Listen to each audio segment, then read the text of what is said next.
Welcome to a quick review of the S10 Framework, in which we introduce the fundamental design principles of our approach. Most developers of web applications based on SAP also use the tools recommended by SAP, such as SAP UI5, OData Services, and CDS Views.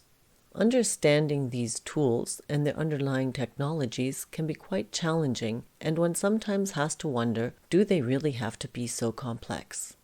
We say no. There are simpler, more direct, and faster options. One such option is our S10 Framework, the subject of this video. The S10 Framework combines the SAP technology ABAP objects in an intuitive manner with the language of the web, HTML.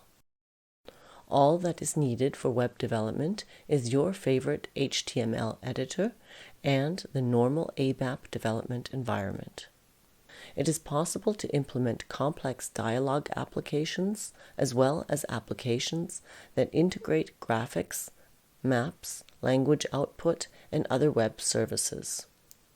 In this short 5-minute video, we present the main concepts of the S10 framework by means of 5 design principles. The first design principle is that HTML elements and ABAP object attributes are linked to each other by their names without the need for additional programming or gateway services. In this example, the user enters a customer number. The HTML element has the name KUNNR. The input value is automatically transferred to the attribute of the same name in the active ABAP object. The same principle applies to HTML events, for example, the clicking of a button, in which the ABAP method to be executed is named. The method can then read customer data via a select statement. In the following step, the attribute name1 of the ABAP object is automatically transferred to the HTML page and becomes visible to the user.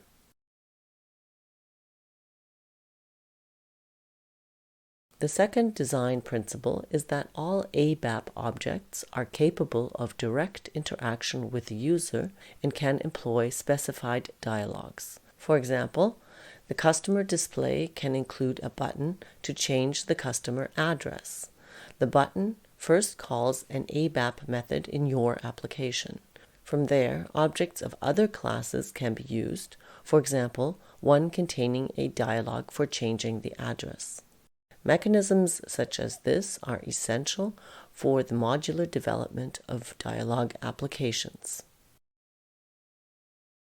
The third design principle is the reliance on the SAP Repository, which increases development efficiency.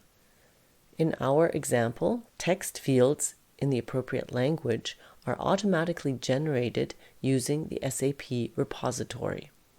For the user input of the country key in this example, a drop-down list is automatically generated that corresponds to the specifications of the SAP repository, with absolutely no additional programming on your part.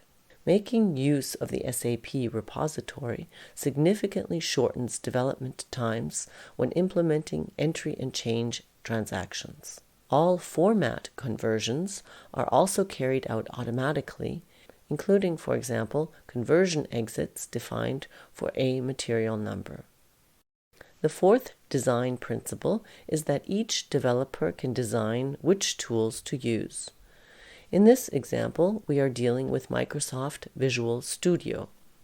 Changes to the user interface are immediately visible locally on your PC without first having to upload the HTML files to the SAP system. The same is true for ABAP development, when you can choose the classic ABAP workbench or work with the Eclipse tool's ABAP ADT. The fifth design principle is the support of responsive web design, which allows the same application to be used on small local devices, tablets, and desktops. The integration of ready-made applications into the Fiori Launchpad is possible with standard SAP tools. This means that the same application can be called standalone or via a Fiori tile in the Launchpad. Numerous examples and detailed explanations pertaining to the S10 framework are available in the following videos.